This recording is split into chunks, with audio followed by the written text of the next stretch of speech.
Welcome to the Dog Nerd Show, where we geek out over our best friends. I'm Megan. And I'm Michael, and this is a show about all things dog.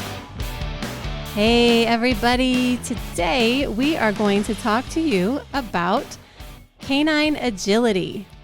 Yeah, we recently got to go to an event here in town, and it was so much fun watching everybody have a good time, from the handlers to the dogs to the people watching. It was great. Yeah, so shout out to Canine Capers, who put on an agility event at Wills Park in Alpharetta, Georgia.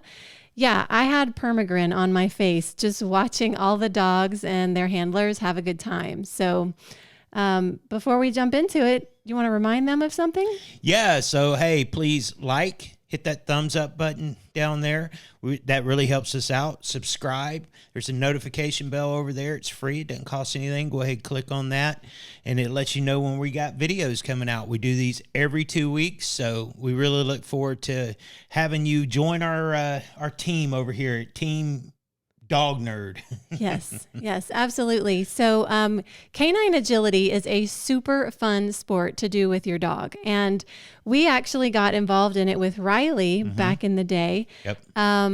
Because I think it was because our breeder said that since she had some confidence issues, that it would be a good thing for her to do. And it was great. Not only did it improve her confidence, but the bond between her and it was strengthened. She's a daddy's girl. I think he's the number one human for her. And I think I'm like her play partner. So she likes to play with me, but it was so much fun doing with her. We didn't compete. It wasn't something that I really wanted to do. I get stressed out, and we'll talk about agility in a minute, but I was more worried about me messing something up than Riley messing something up. So it's kind of silly. In retrospect, I would say compete, give it a shot. But if you don't want to compete, you can just take classes and learn how to do agility obstacles. Now, agility is a canine sport where there's basically obstacles that the dogs have to go through, around, on top of. And so let's talk about those. So it's a timed sport. And you have to do all of the obstacles, without faults. So there's jumps, and everything is done by height. So the height of your dog, like if you have a dachshund, they're not going to be running the same course as the border collie. It'll be the same layout, but the jumps will all be lowered for the smaller dogs. So there's jumps, there's weave poles, which are hard to teach, but super fun to watch. Oh, and it's a fan favorite too. Yeah. There is the teeter-totter. Teeter-totter. Which again, that's a one that you slowly introduce them to, because it literally is a wooden teeter-totter. So when they climb on it, they have to walk, and they learn that it's going to go bam at the bottom. Right. So if you have a skittish dog, which, Riley is a little bit skittish, you have to go slowly with that. There's the A-frame, which they have to climb up and go down. There's the dog walk, which goes up at an angle straight across and then down at an angle. Right. And I don't remember exactly how long it is. No. But that one, that's the height there. I mean, Yeah. I can remember doing that with her, and we would train on leashes to begin with. And, that's pretty high up. It was, almost maybe just below my shoulders. I can't remember. So, yeah. What else is there? There's the tunnel. Well, there's something simple, like you would think would be simple, but it's actually one that people fault on all the time. Oh, and that's so much better. That's table. Yeah. There's a little square table that they have to get on, sit on, and stay on for, is it 3 seconds or 5 seconds? So I don't remember. I'll put a video up where you can see it. But I think it's 5, and there's someone there that counts it off for you. So you don't have to count it in your head. They do it for you. And I did not realize that. But yeah, there was a judge or a whatever. Sorry, agility folks. But there was a monitor standing there and counting, and then the handler would release the dog. And you're right, that is a hard one, because here you're running and you're jumping and you're weaving, and then you got to stop. Yeah. And sit and they stay. They gotta stay on that on that table, and that's the one that people fault on. That and the weaves. Weaves are tough. Yeah. I noticed the weaves were a fault. One of the cool things too that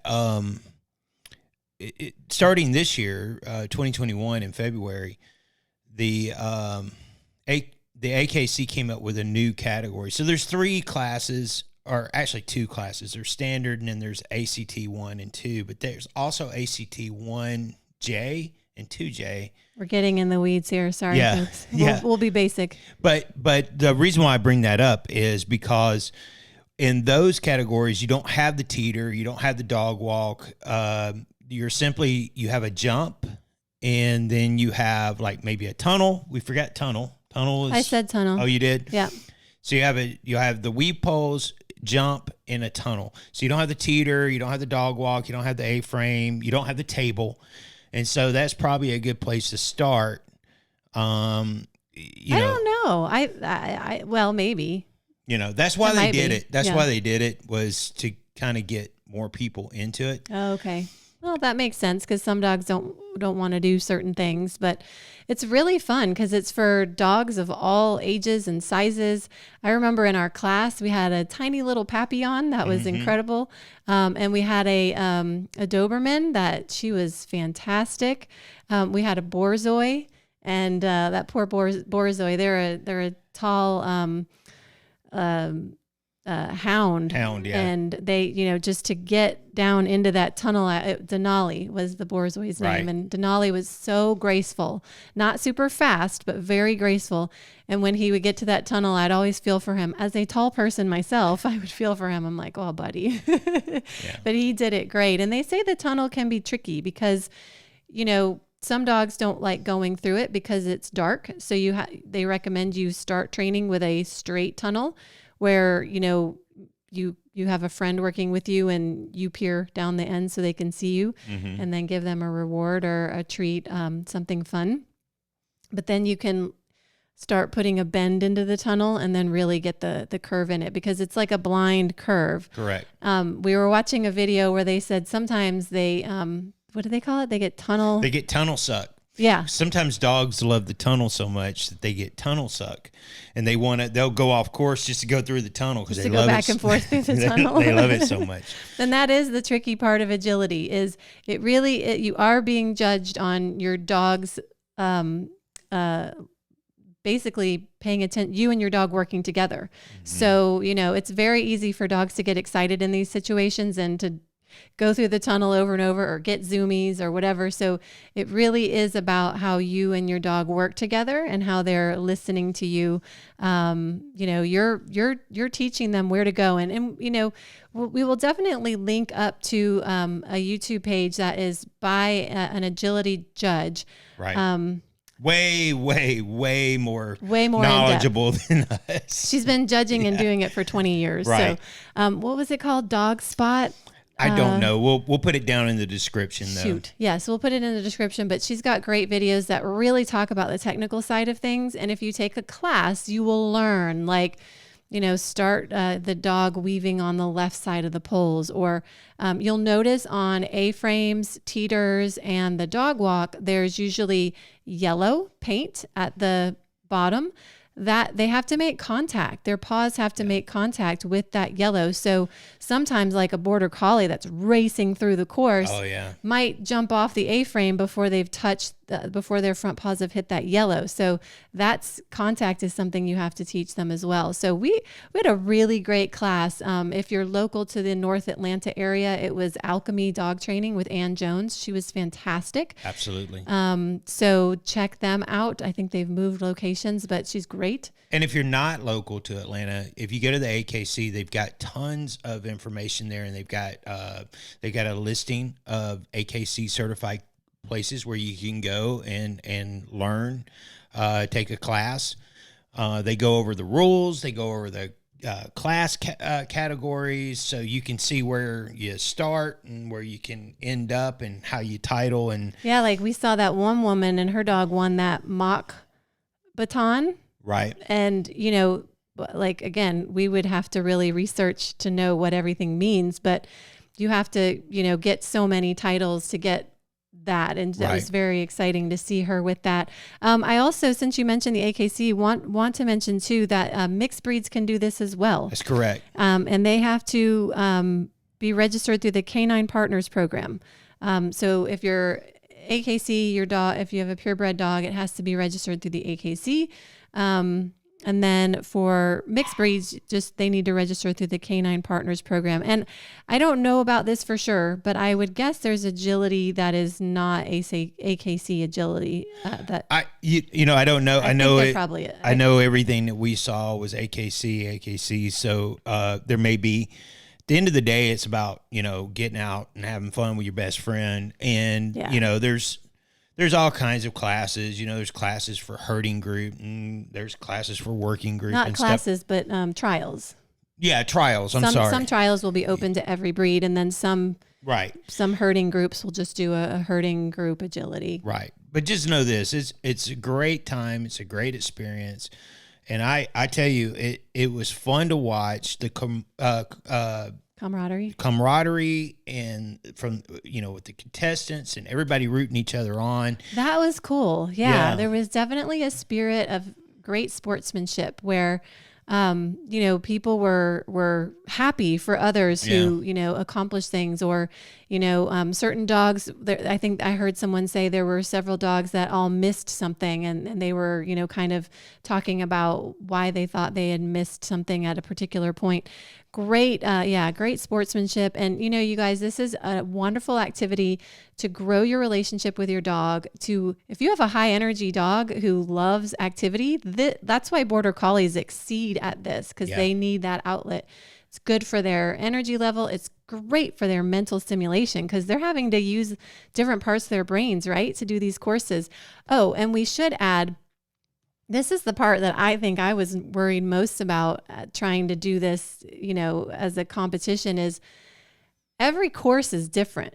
So what happens is when you go there with your dog, before you run the course, because, they put things in different orders and there's different ways. So you have to, they go through and they tell you the order, or they number it. And all of the handlers without their dogs walk through the course so they can mentally map where they have to. It's really fun. And, but that's what made me nervous about doing it with Riley. Wasn't that Riley, if she messed up, who cares, whatever. But if I messed up, that was, learning the course, it's pressure. It's pressure to know where to go, especially once you start going and you're racing for time. I saw more people not complete the course and have a blast than I saw people that completed the course. Yeah.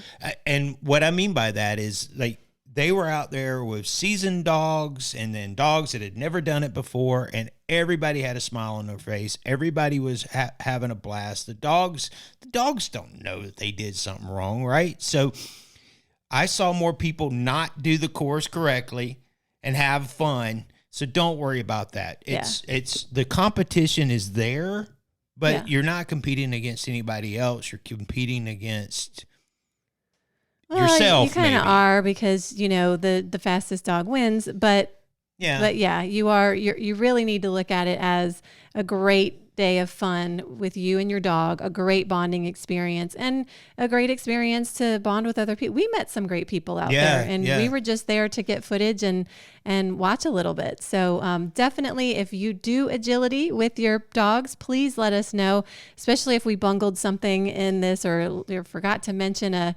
certain obstacle. But it is great fun. If you're looking for something to do, an activity, a sport with your dog, this one is one that I think you'll have a lot of fun with. Even if you just take the classes, it's really great fun. I agree. Well, folks, we do appreciate it, and we love putting these out. We do them every 2 weeks, like we said earlier, and we really appreciate you guys tuning in, whether you're listening to us on the podcast or you're watching us on YouTube. Thank you. We appreciate it. You make the difference here. Absolutely. And hey guys, if you want to support what we're doing here, head on over to etsy.com/hound and thistle. That's our Etsy shop. And we've got all kinds of cute stuff for dog lovers and then stuff for non-dog lovers. So we'd really appreciate it. We want to do more of this, and every little bit helps. So thank you so much. And as always, you can find us everywhere online at Dog Nerd Show, dognerdshow.com, and drop us a line, dognerdshow@gmail.com. Awesome. Well, until next time, folks. Bye. Bye.